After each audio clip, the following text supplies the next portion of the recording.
If you are a starseed, empath, or just a highly sensitive person, chances are you're a people pleaser. Here are 5 steps on how to stop people pleasing fast and effectively. Step number 1, distance yourself. I know this one can be a little bit hard, especially if you're around family, friends, coworkers, but in order for you to realize that all of the emotions that you feel, all of the emotions that you take on from other people are not your responsibility. At times, you might not even know what part of you begins or ends because you're so close and enmeshed to the people around you. And as a result, you may lose a sense of oneself. Which brings me to number 2.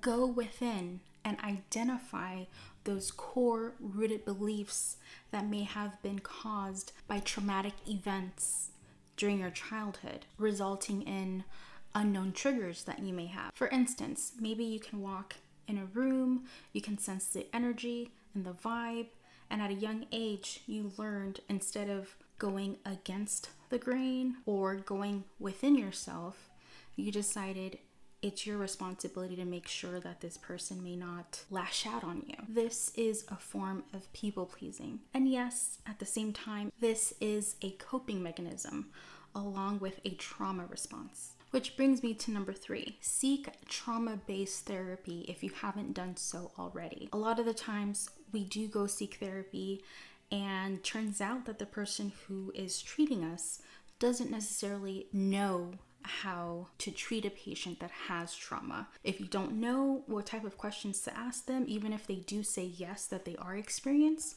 there's 3 questions that are very important to ask. Ask if they do cognitive behavioral therapy, also known as CBT, dialectal behavioral therapy, also known as DBT, EMDR, also known as eye movement desensitization and processing. Which brings me to number 4, setting healthy boundaries. At first, you might feel guilty, maybe even others might guilt trip you, and as tempting as it may be, wanting to go back to your old ways, be firm, stand your ground, and say no.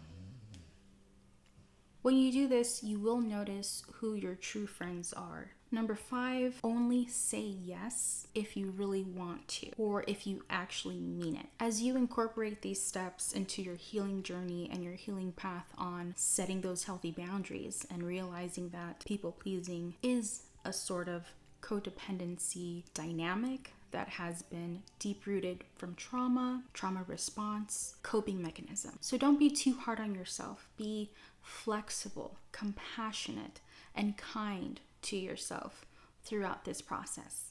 I believe in you, and I'll see you next time. Until then, let's keep growing together. Mwah.